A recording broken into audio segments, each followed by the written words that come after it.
생활체육 하신 분들이 중펜을 혹시나 잡게 있을 때는 제대로만 잘 배우시면은 저는 경쟁력이 있다고 좀 보고 있습니다. 그렇고 중펜을 자기가 계속 해도 되느냐?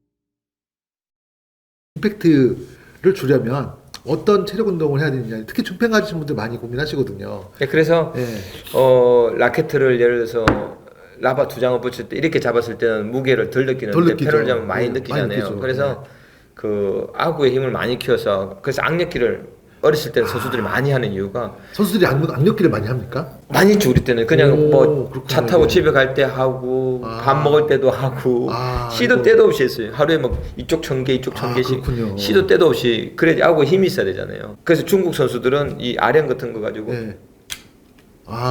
이렇게 무거운 거 하고 이게 아령이 나갈 때 다시 잡고 아령 있잖아요. 그게 한 5kg 정도 되나? 이렇게 떨어질 때 잡고 그래서 상당한 무게인데. 예, 3kg, 5kg 갖고 이걸 많이 해요. 많이 했었어요.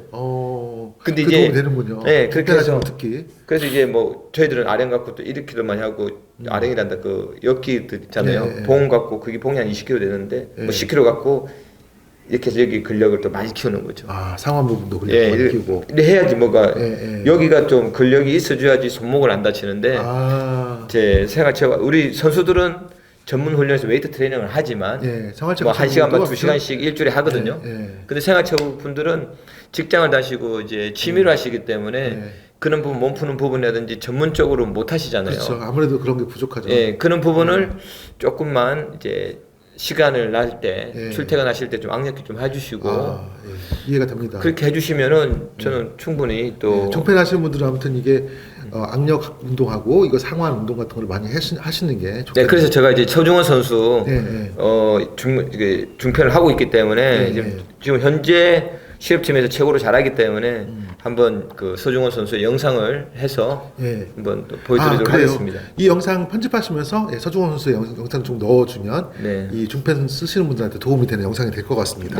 어린 학생들 지도 현장에서의 육성 방향, 어린 학생들을 지도하실 때는 어떻게 지도하십니까? 일단 가장 중요한 거는 저는 이제 탁구를 칠 때 비록 탁구는 팔로 치지만 저는 탁구를 다리로 치라는 이야기를 많이 하는 편이거든요. 다리로 쳐라. 네.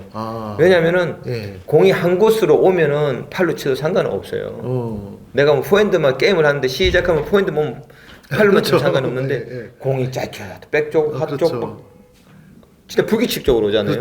그러려면은 잔발을 움직일 수밖에 없어요.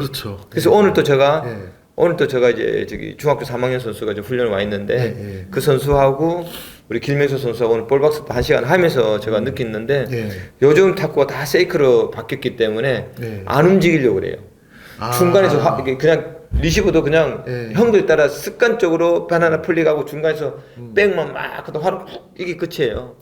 근데 중국 탁구를 잘 보면 우리가 중국 탁구를 따라가자는 것이 아니라 중국 탁구 세계적인 탁구를 보면은 잔발을 많이 움직이면서 흔들어 나가지고 결국은 포핸드로 득점을 많이 하거든요. 근데 우리는 어릴 때 후핸드 공격보다 백 쪽을 많이 해서 그냥 화쇼트 연결만 많이 한다라는 거죠. 남자든 여자든. 그래서 이 다들 보면은 이제 시니어들을 이렇게 올라갈 때 국가대표 선수급 정도 올라갈 때 보면은 중국 선수도 하체 보면은 이만해요 진짜. 그렇죠.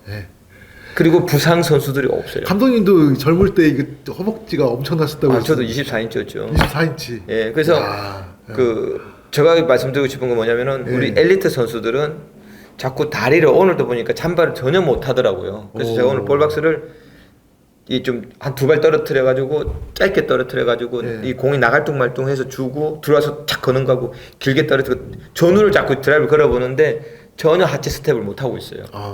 그냥 좌우만 했던 거죠. 그래서 먼저 초등학교 때부터 힘 쓰는 법을 먼저 가르쳐 줘야 되겠다.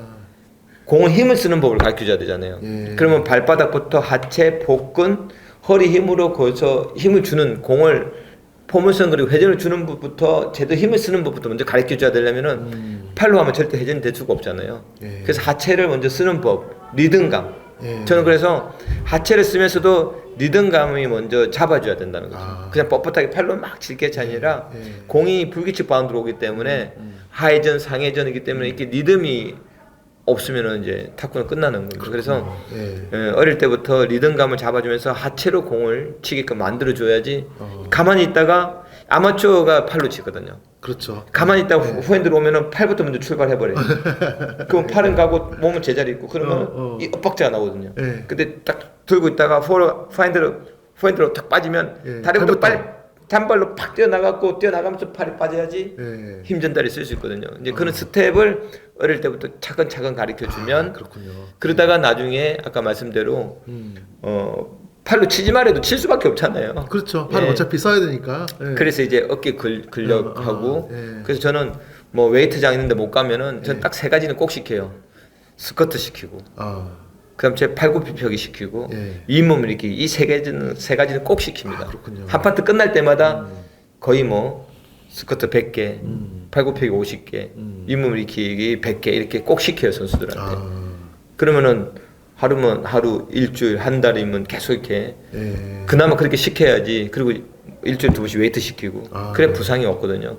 너무나 잘하고 싶은데 부상 당하면 끝나거든요. 그렇죠. 그래서 저는 그렇죠. 어릴 때 선수들이 눈앞에 있는 성적도 중요하지만 좀 더 멀리를 바라봐서 어떤 잔발 스텝부터 먼저 가르치고 힘 전달 쓸 수 있는 하체부터 힘을 쓸 수 있는 것부터 가르쳐 주면 그리고 맞는 때 맞을 때 임팩트를 진짜 제대로 가르쳐 줘야 돼요. 그렇죠. 그래서 회전을 어떻게 주는지를 이제 뭐 생활체육 하신 분들이 조금 많은 질문을 하시거든요. 회전을 여기서 라켓 끝에 밑에서 이렇게 올라가는 건지 이걸 잘 모르시더라고요. 얘 임팩트 주는 법, 회전 주는 법부터 제대로 아시면은 선수들만큼 임팩트를 쓸 수 있거든요.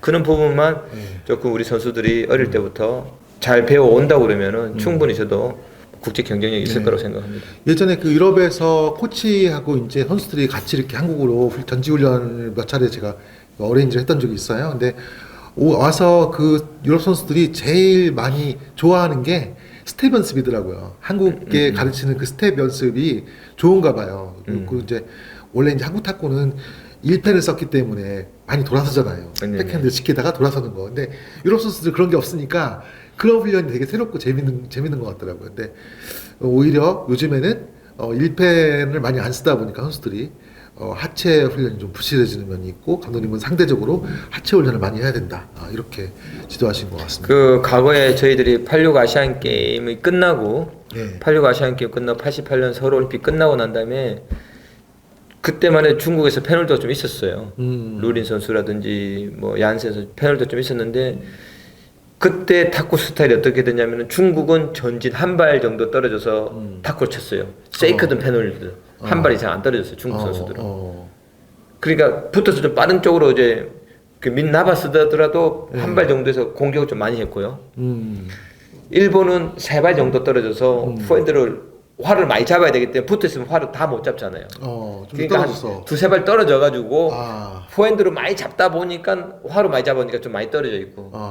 그러니까 일본 탁구, 중국 탁구 딱 정해져 있었어요. 그래서 일본 탁구가 포핸드는 되게 잘하는데 백핸드가 약해요. 너무 떨어지니까. 그 우리 한국 탁구는 정체성이 중간이었었어요. 앞뒤로도 다 왔다 갔다. 그래서 가장 좋은 그 포지션에서 두 발 정도의 포지션에서 저희들이 저나 뭐 김택수 감독이라든지 이렇게 패널드 유수민 회장 이 패널드가 스텝이 너무 그때 당시만 해도 제가 화려한 그런 잔발 스텝이 좋아서 중국에서 배워갔어요. 한국은 저희들이 그 전용 구장이 그 신갈에 동아체육관이라고 있었어요. 거기서 했을 때 중국에서 전지훈련 와가지고 그걸 배워갔어요. 오히려 중국이 한국으로 배우러 스텝을 배워서 중국에서 그때 당시에 자기 선수들을 푸독을 이렇게 배워가서 자기 탁구를 이제 만드는 거죠 중국도. 그러다가 이제 세이크로 많이 바뀌면서 탁구를 이렇게 지금 굉장히 세계적인 선수가 됐는데 저희들도 이제 누구를 따라한다기보다 일본은 또 일본 탁구를 치잖아요. 그렇죠. 일본은 한 발 이상 절대로 안 떨어지고요. 왜?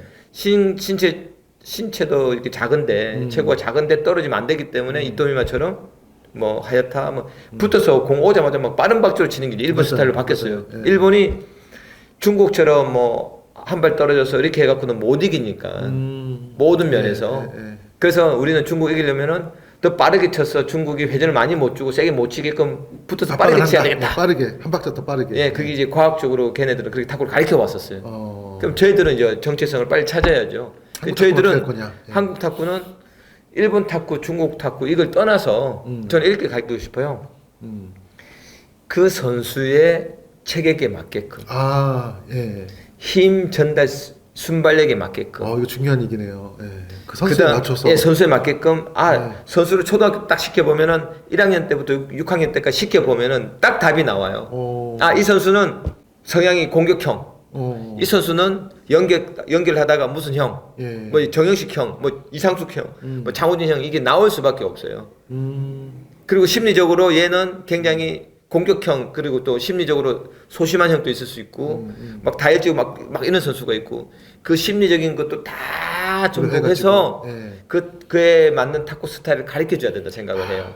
진짜 소심한데. 저는 새로운 그 답변을 들었습니다. 저는 일본 탁구나 중국 탁구나 한국 탁구가 있다 이런 개념이 아니라 선수의 성향에 따른 그것을 한국 탁구의 미래로 가져가야 된다. 왜냐면 저희들이 만약에 붙어서 치고 뭐 떨어져서 치고 중진에 치고 만약 저희 한국 탁구가 있다 칩시다.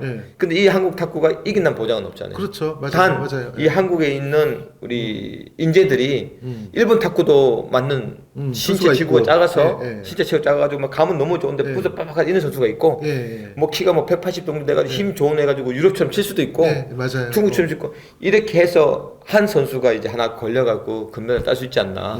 성향에 따라서 성격에 따라서 즉 성격도 많이 들어가야 돼요. 성격, 성향, 신체 조건, 뭐 체격 이런 것들 다 맞춰서 걔 탁구를 스타일을 바꿔줘야 된다. 아까 제가 서두에 말씀드렸다시피 뭐 포핸드 70%, 백핸드 30%, 60%, 40% 있듯이 몸이 또 너무나 이렇게 감이 좋은데 몸이 동작 못 움직이는 선수 보고 포핸드를 70 잡으면 안 되잖아요. 그런 선수는 5대5를 잡아주되 백핸드 더 강하게 또 잡아주면 되고 그 성격에 따라서 성향에 따라서 스타일에 따라서 신체 조건에 따라서 그 선수의 스타일 플레이를 만들어주는 것이 지도자의 목이 아닌가 싶어요. 저는 감독님 말씀이 굉장히 귀한 말씀 같아요. 왜냐하면 전통적으로 한국 탁구는 지도자가 굉장히 강하고 선수가 아무리 자기 개인적인 특징이 있어도 지도자한테 오면은 지도자가 하라는 대로 해야 되는 탁구라고 많이 인식하거든요. 세계 탁구에서 봤을 때 잘못됐어요.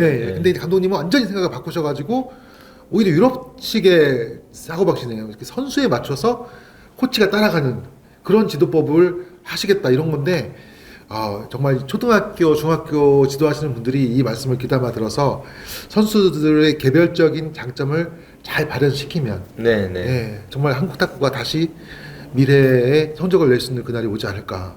그래서 제가 이 탁구는 이 탁구뿐만 아니라 모든 스포츠는 좀 타고나야 된다 생각을 해요. 타고나야 되는데 공감이 됩니다. 진짜 이렇게 아무리 가르쳤는데 이 네트 플레이를 이 짧은 볼을 잘 못하는 선수가 있고 아무리 놀아도 타고난 선수가 있어요. 그러니까요. 그런 선수 보고 네트 플레이 잘 안 되는 선수 보고 붙어서 네트 플레이 막 해라 그래버리면은 이거 곤욕이거든요. 이럴 때는 오히려 짧게 주는 것보다 선수도 이렇게 모션 써가지고 짧게 주는 척해서 길게 찔러줘서 올라오는 걸 판단도처럼 막 공격처럼 이런 스타일로 바꿔줘야 되고 조금 이제 뭐 연습을 많이 안 해도 잠프레를 이런 원체 잘하는 선수들은 좀 더 공격적으로 흔들어가지고 포인트를 많이 잡아. 지금 제가 이 말씀을 왜 드리냐면은 안전 선수가 지금 정체성이 탁구가 없었어서요. 그래서 이 친구는 아마 아마추어 분들이 많이 보셨겠지만은 우와 감각이 타고나도 옆에서 굴려버리고 뭐 떨어져 카트 우와 했는데 실속이 없어요. 그렇게 하나 따고 쉽게 두세 개 먹어버려요. 그러면 아무 의미가 없잖아요. 그러면 쇼단 가가지고 해야죠. 그러니까 이 프로페셔널 선수들은 그래서 제니 보고 백쪽에서 한 발 떨어지지 말라는 이유가 그거거든요. 체구가 작은데 자꾸 떨어지면은 많이 공은 연기는데도 힘만 들고 의미가 없거든요. 그래서 백쪽에서 많이 떨어지지 말라 해서 공격적 치라는 이유가 다 그런 이유가 있거든요. 그래서 어릴 때 그런 성향을 보고 우리 지도자분들이 가르쳐 주면 우리 인재들이 많이 나오지 않겠나 생각합니다. 너무 귀한 말씀 감사합니다. 질문 조금 더 있는데요. 다음 영상에 좀 다루기로 하고 지금까지 윤환기 감독님하고 계속 인터뷰 이어가고 있습니다. 감사합니다.